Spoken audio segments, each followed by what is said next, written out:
Je démarre donc cette assemblée, chers collègues.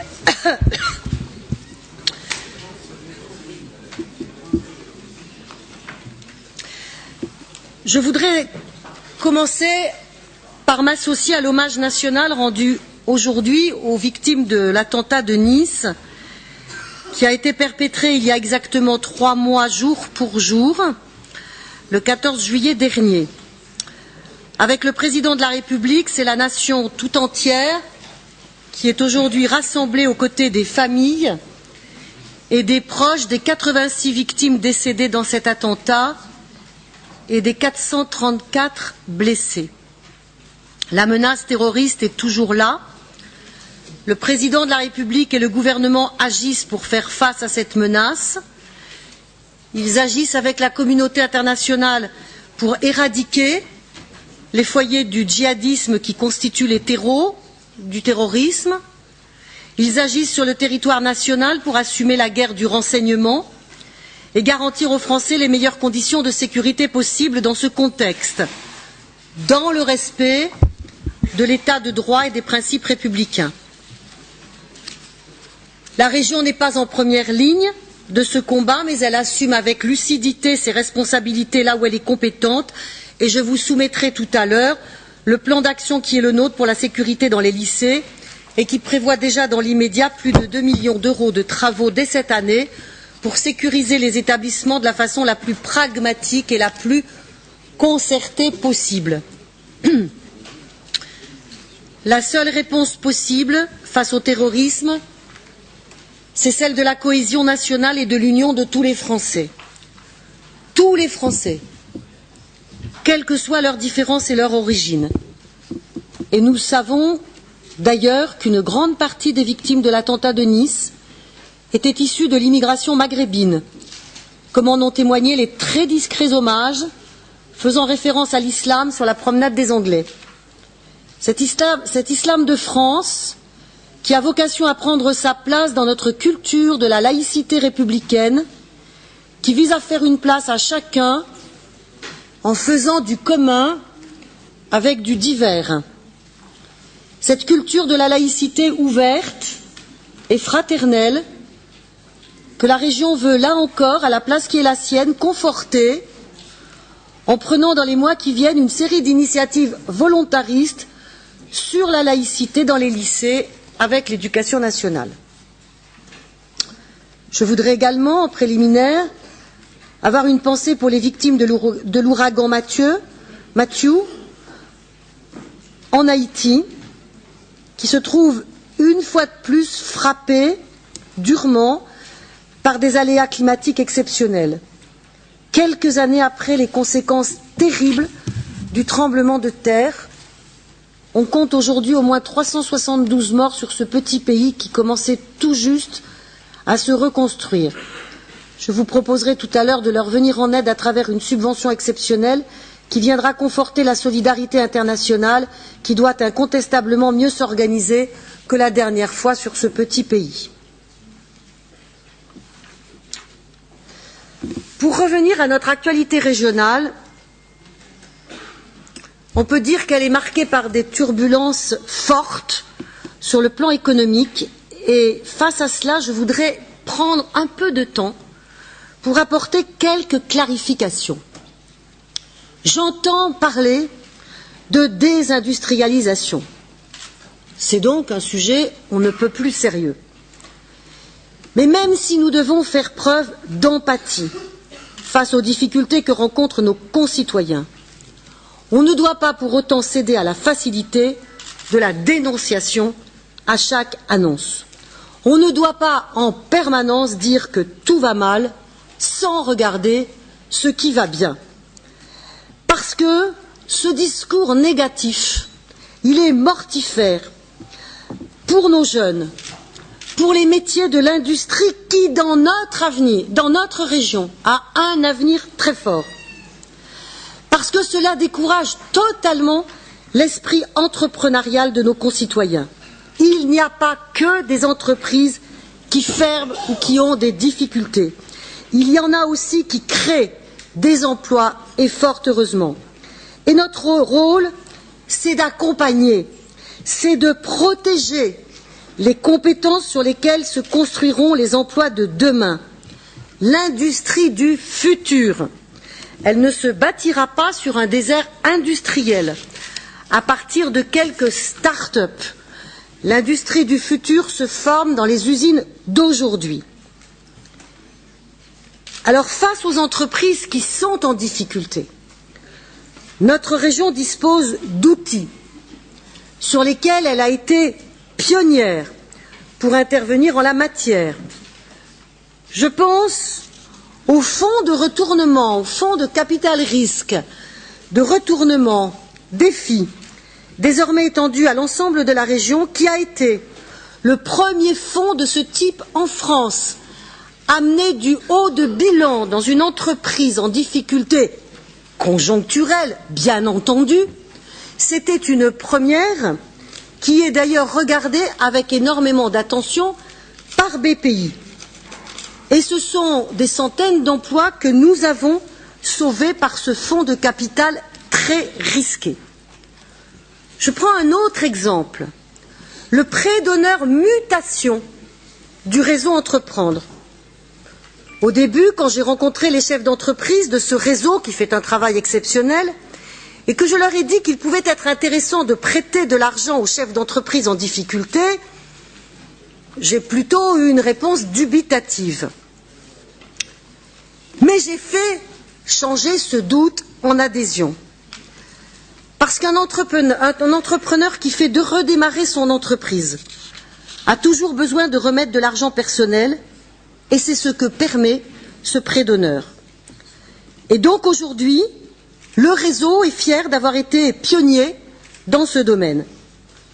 De la même manière, avons-nous été aussi pionniers pour les reprises d'entreprises par les salariés, notamment sous forme de coopératives. Alors il y a des limites à notre action. La première, c'est le droit de propriété. Il n'est pas si facile d'alerter un chef d'entreprise qui fait fausse route. C'est ce qui arrive en ce moment, malheureusement, à l'entreprise Logo de Morée. L'entreprise a été rachetée en 2011 par un investisseur qui a perdu presque tous les clients de son portefeuille à cause de choix stratégiques contestables, jusqu'à LVMH, son plus gros donneur d'ordre. Et nous ne sommes pas dans une économie administrée, nous ne pouvons donc pas nous substituer aux propriétaires. Cela ne veut pas pour autant dire que nous baissons les bras et que nous ne sommes pas aux côtés des salariés de cette entreprise. Notre collègue Frédéric Poncet a rencontré à plusieurs reprises ces salariés.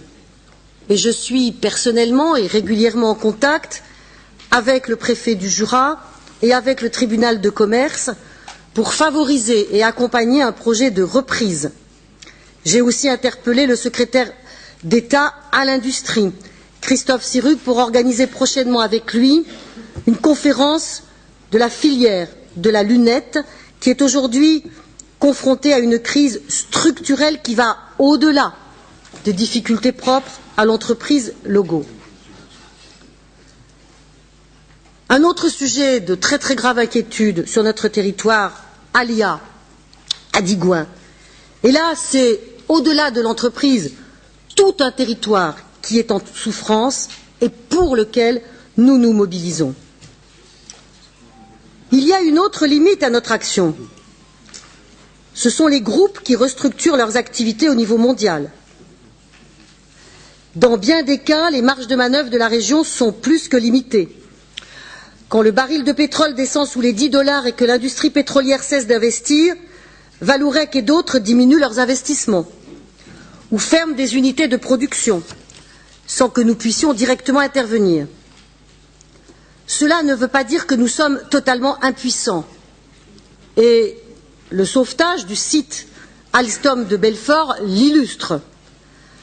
Avec le gouvernement et l'ensemble des collectivités locales, avec lesquelles nous avons travaillé main dans la main, la région s'est mobilisée pour contribuer à l'émergence d'un plan d'action alternatif au plan qui prévoyait le transfert d'ici 2 ans de l'ensemble de la production sur le site de Reichshofen.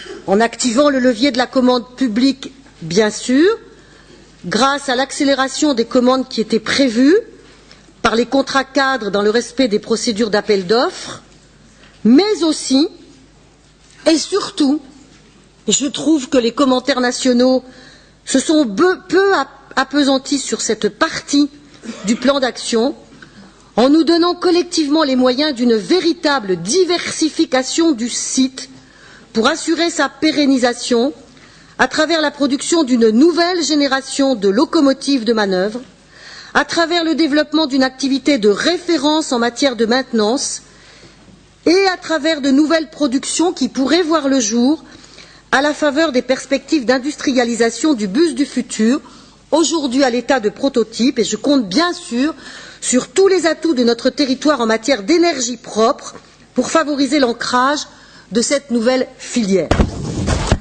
Les collectivités participeront directement à hauteur d'environ 1 million d'euros à l'adaptation des infrastructures nécessaires à cette diversification, notamment par l'électrification de la voie d'essai, pour laquelle la région avait déjà initié les démarches dès l'année dernière, parce que nous sentions bien que la mise en place de ce centre de maintenance de référence européenne serait une solution pour le plan de charge d'Alstom et qu'il y avait besoin de mettre en place des travaux, et nous avions diligenté une étude de faisabilité autour de ces travaux, et donc nous reprenons les choses où elles étaient en les ayant anticipées. Mais surtout, la région continuera de peser pour conforter et développer l'écosystème en matière de recherche, d'innovation et de formation qui favorise l'ancrage d'Alstom sur son territoire historique. Et nous augmenterons de façon significative notre participation au capital de la SEM immobilière Tandem. Je voudrais d'ailleurs dire, parce que vraiment je suis lasse du discours négatif à outrance qui a lieu dans notre pays. Notre territoire, notre région contient des territoires nombreux qui se sont pris en main et ont fait preuve d'une vraie résilience industrielle. Besançon a connu la catastrophe industrielle de l'horlogerie. Il y a eu, suite à cette catastrophe, une volonté collective des acteurs publics et privés pour reprendre les choses en main. Et aujourd'hui, Besançon compte plus d'emplois industriels qu'au moment de la fermeture de l'IP. Et nous y fabriquons des dispositifs médicaux, des tableaux de bord d'avions de ligne et encore des montres. Et je pourrais dire la même chose au Creusot, qui, suite à la catastrophe de 84 et à la fermeture de Creusot-Loire, s'est pris en main et a travaillé à positionner son savoir-faire sur la métallurgie de haute technologie. Il y a aujourd'hui autant d'emplois industriels qu'en 1984 sur cette zone d'emploi. Et nous continuons d'investir dans la métallurgie des poudres, qui est l'avenir de la métallurgie de haute technologie et qui crée les emplois d'avenir dans ce secteur. Au titre des turbulences fortes, il y a aussi l'agriculture. Mais nous en reparlerons tout à l'heure, donc je ne vais pas m'étendre. Simplement dire l'agriculture m'a amené ces dernières semaines à sillonner le territoire régional pour aller à la rencontre des agriculteurs confrontés à une véritable crise structurelle. Et il faut avoir le courage de reconnaître que certaines exploitations ne sont plus viables en l'état et qu'il faut les accompagner dans des virages stratégiques pour qu'elles retrouvent un modèle économique équilibré. Mais nous y reviendrons. Je suis convaincue que les agriculteurs sont prêts à entendre ce langage de vérité pour peu que nous assumions nos propres engagements et nos propres responsabilités. Et c'est cela la méthode que je voudrais qu'il soit la nôtre. Regarder la réalité en face, poser un diagnostic objectif sur chacune des situations économiques qui ne se ressemblent jamais complètement, assumer la nécessité du changement et refuser tout immobilisme, identifier les bons leviers dont dispose la région dans le cadre de compétences qui est le sien, et et faire preuve de volontarisme pour aller le plus loin possible dans la mobilisation de ces leviers, en replaçant toujours l'entreprise dans l'écosystème territorial qui est le sien. Je crois en cette méthode faite de pragmatisme et de volontarisme, fondée sur la juste appréhension de la capacité à agir des pouvoirs publics dans une économie de marché ouverte au monde. Volontarisme du plan de soutien au BTP, dont la deuxième tranche vous sera soumise cet après-midi. Plan de soutien qui a tellement bien fonctionné que je vous proposerai d'en doubler les crédits à la prochaine assemblée plénière pour accompagner l'ensemble des projets intéressants qui nous ont été remontés. Pragmatisme de l'expérimentation, de l'apprentissage jusqu'à 30 ans, comme je vous proposerai de le délibérer cet après-midi, conformément à la proposition que j'avais faite au gouvernement et qui a été reprise dans la loi travail. Mon sujet, c'est l'efficacité de l'action sur le terrain, en mobilisant toutes les énergies publiques et privées qui vont dans le sens de l'emploi et de la protection des salariés. C'est d'ailleurs tout l'objet du schéma de développement économique, d'innovation et d'internationalisation qui vous sera présenté lors de l'Assemblée de décembre, juste après la présentation du plan de mandat qui fixera le cap stratégique de notre action pour les années à venir.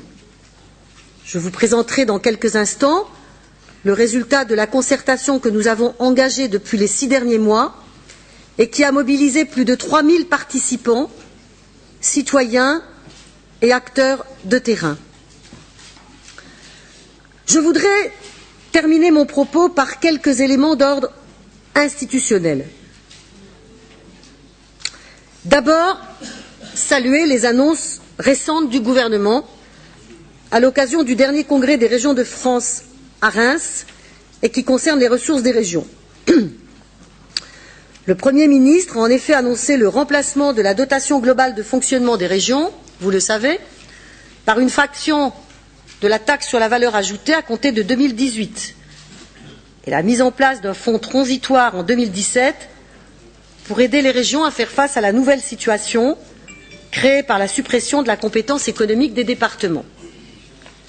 C'est beaucoup plus qu'une réforme technique, c'est une vraie réforme politique qui confère aux régions l'autonomie fiscale qu'elles réclament depuis des années pour ne plus dépendre des dotations de l'État.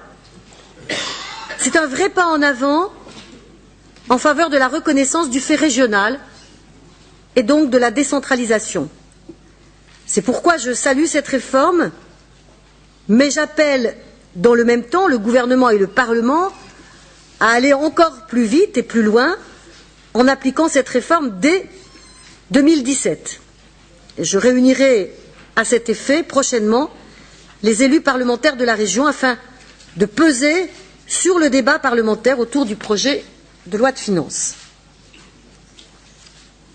Alors, mes chers collègues, nous allons progressivement rentrer dans une période marquée par la campagne des élections présidentielles qui rythme, à tort ou à raison, la vie politique de notre pays.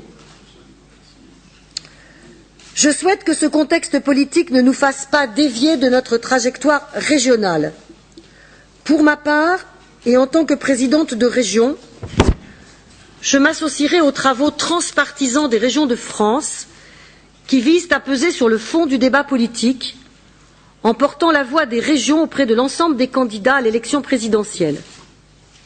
Cette voix, c'est en partie celle de la réforme territoriale que nous mettons progressivement en œuvre et qui prévoit des progrès substantiels en matière de clarification des compétences et de reconnaissance du fait régional à une échelle plus stratégique, en particulier sur le développement économique, sur les mobilités et sur la transition énergétique.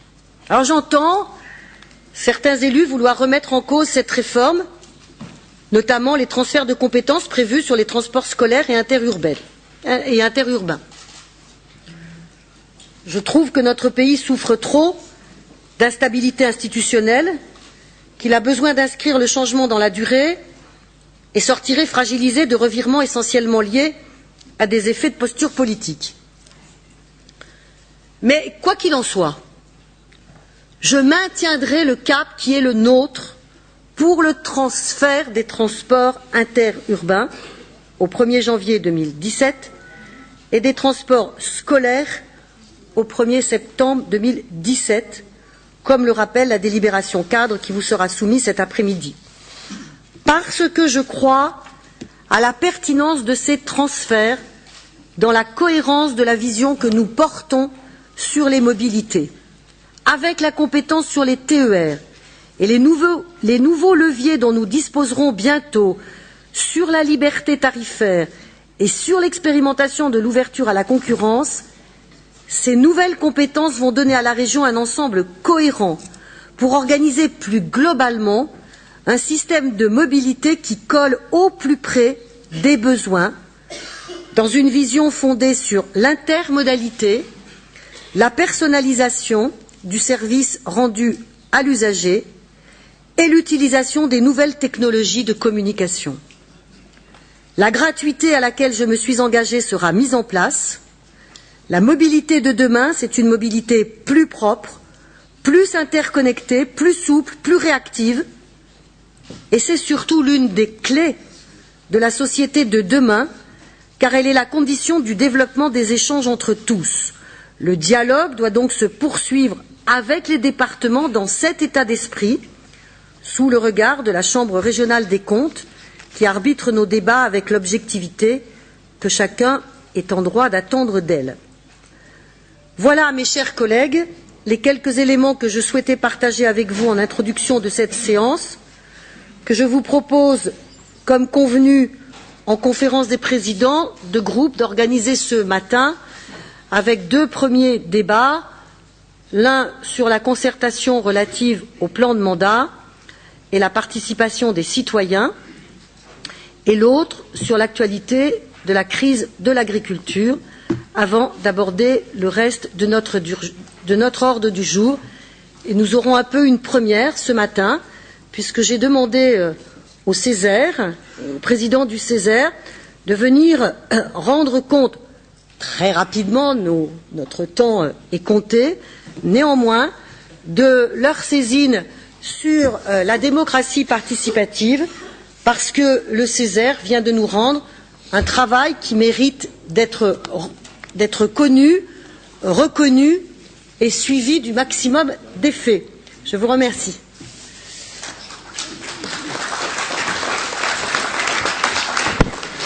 Alors,